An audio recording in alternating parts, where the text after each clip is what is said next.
Hey everyone, welcome back to the 6.5 Summit. We're here in day 3, IoT Edge Track. I'm Daniel Newman, one of the hosts here at the 6.5. What an event we've had so far. Very excited for this next spotlight session. We've got Tom Mueller, Executive VP and General Manager, IoT Systems Product Group at Semtech, joining for the first time. That was a mouthful. Tom, how are you doing? I'm doing great. Thank you. Thank you for having me. It's always good to get new voices on the 6.5. I think God, we've got to be getting near 1,000 executives now that have come onto the show. Very excited to chat with you today. Let's do the quick backdrop here, because Semtech is a very important company in the semiconductor space, but not necessarily the company that rolls off the tongue and everybody can immediately tell you what exactly you do. So give us the quick, who is Semtech? So, Semtech is a semiconductor company that has been around for over 60 years. Prior to acquiring Sierra Wireless, Semtech was involved in three very interesting business areas. One of them is sort of in the inside of the data centers, making sure that as traffic gets faster and faster, that the information that goes from node to node or subsystem to subsystem can be transmitted with high integrity.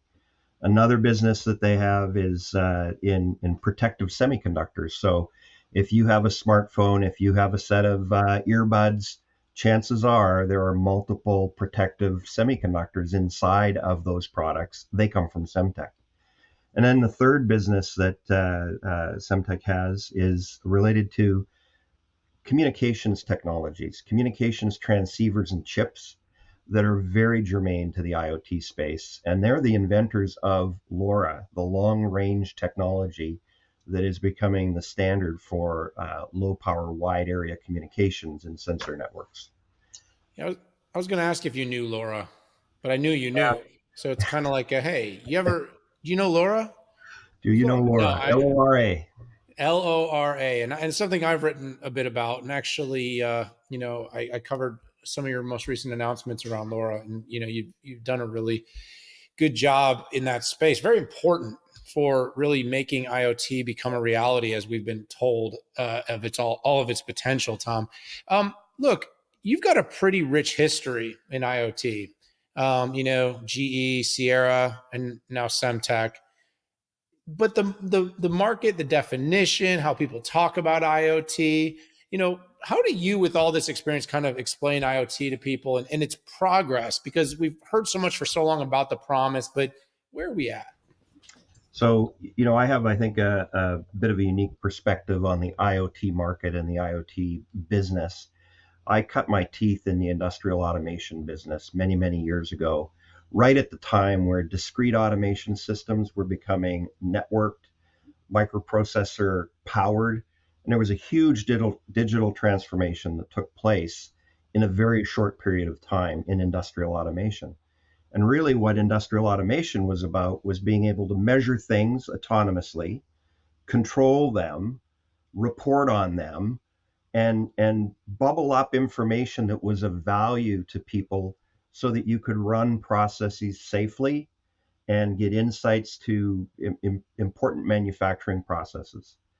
When I fast forward decades to where we are now, I see that IoT is in many ways industrial automation or information systems on a much grander scale, on a global scale, where communications technologies have really removed the barriers of wires. And unlike many of the digital technologies we deal with today, the interesting thing for me about the IoT space is that a lot of the things that we're connecting, a lot of the things that we're sensing, don't have a human on the other end. And when you don't have a human on the other end, it makes things a lot more difficult to manage. It makes things a lot more difficult to make sustainably relevant to a business.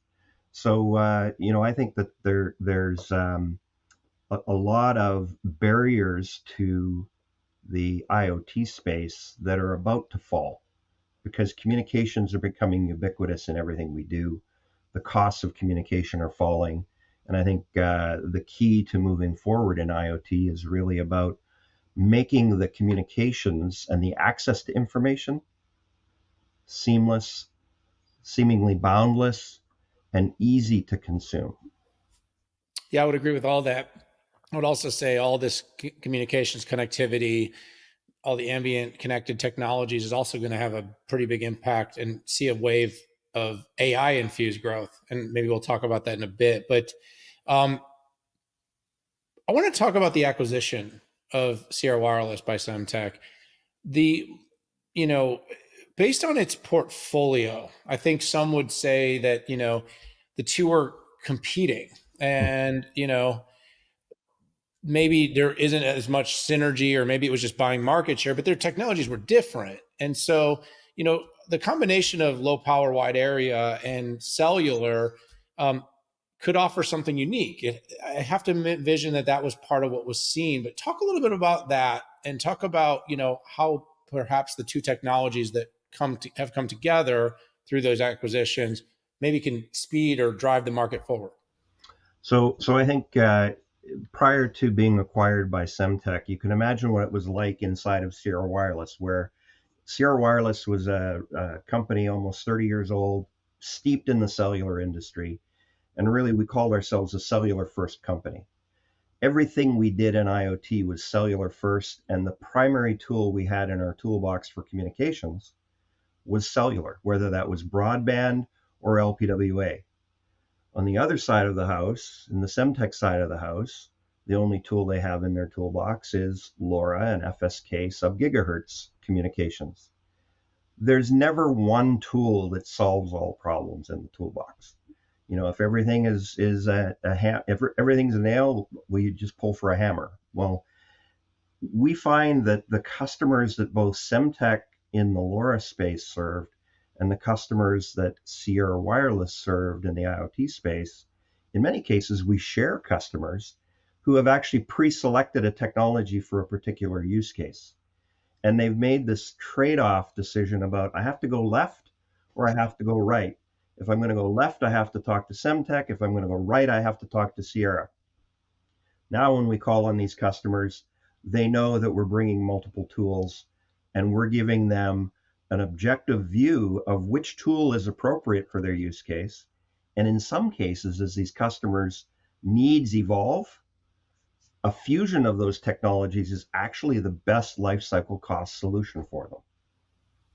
So the combination of those two technologies in the same toolbox, I think, is going to open up a lot of opportunities for us with customers we already own, already serve, as their needs emerge and really reach mega scale.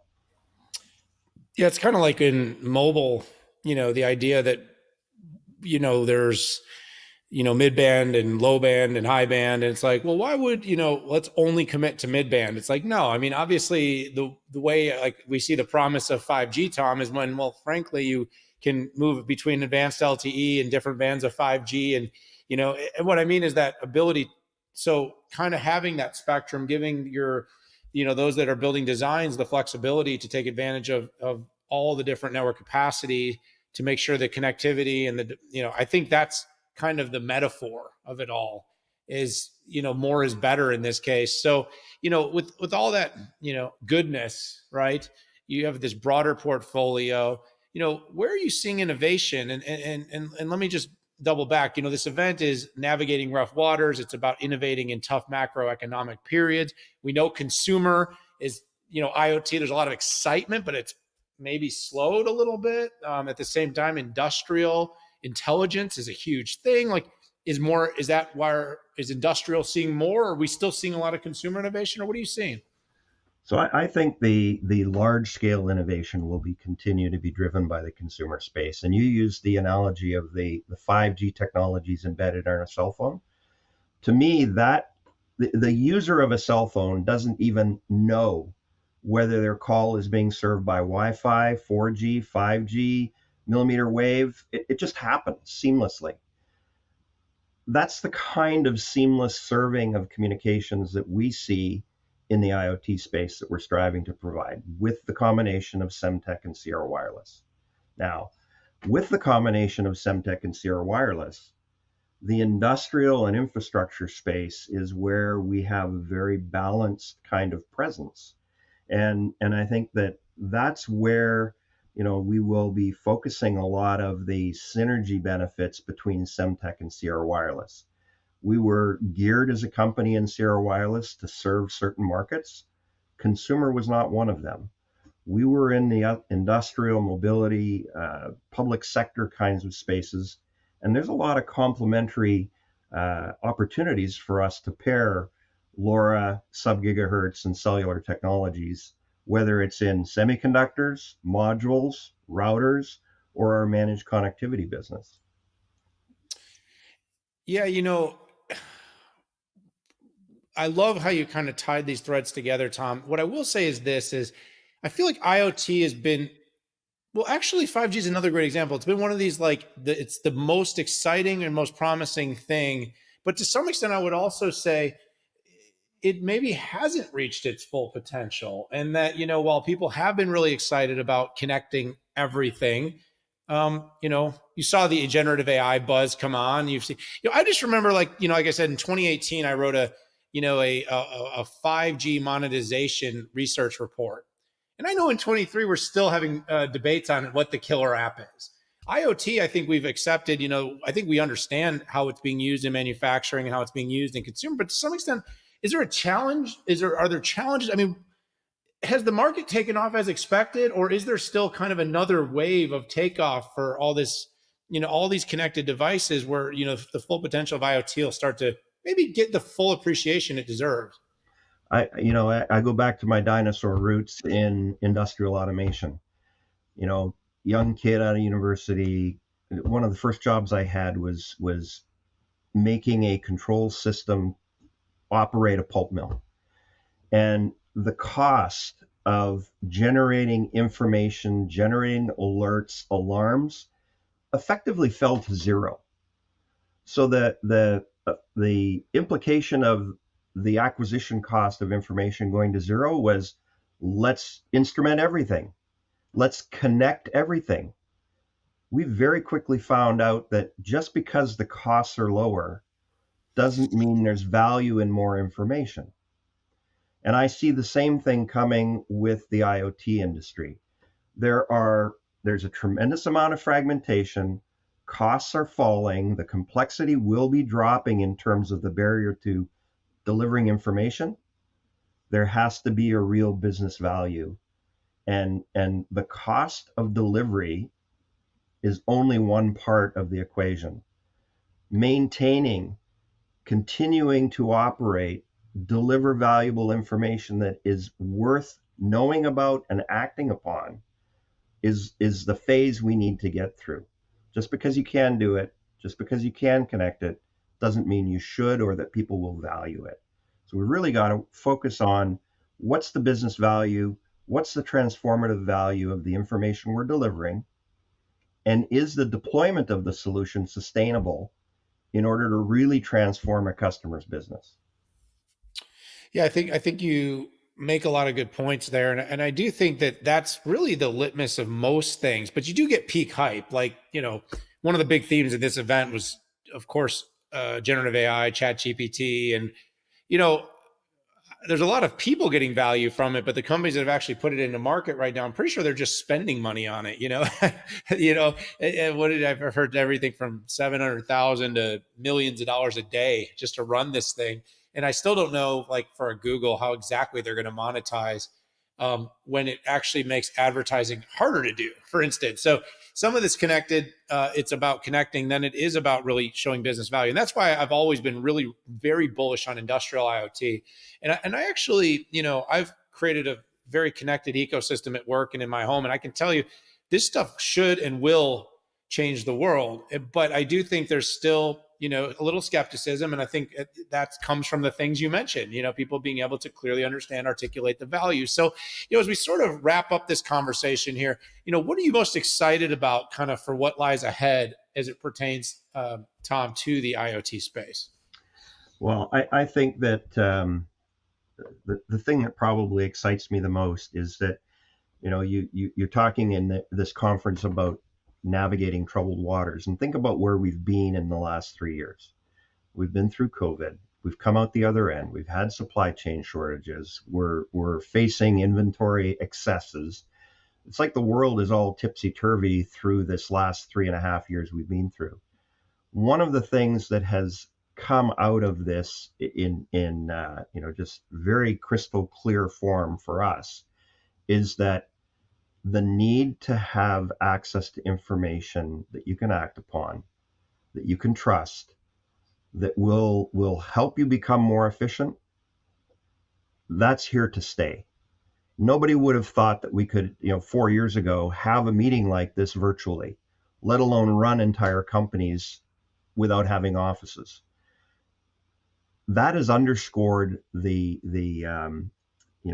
potential for having things connected and really operating in a different way than we would have thought 4 years ago was possible. The other thing that really I find interesting and exciting is that more and more power is shifting back to the edge. We've gone through this, let's get everything into the cloud, and then it's starting to swing back to the edge. But what we end up with is we now know what belongs in the cloud.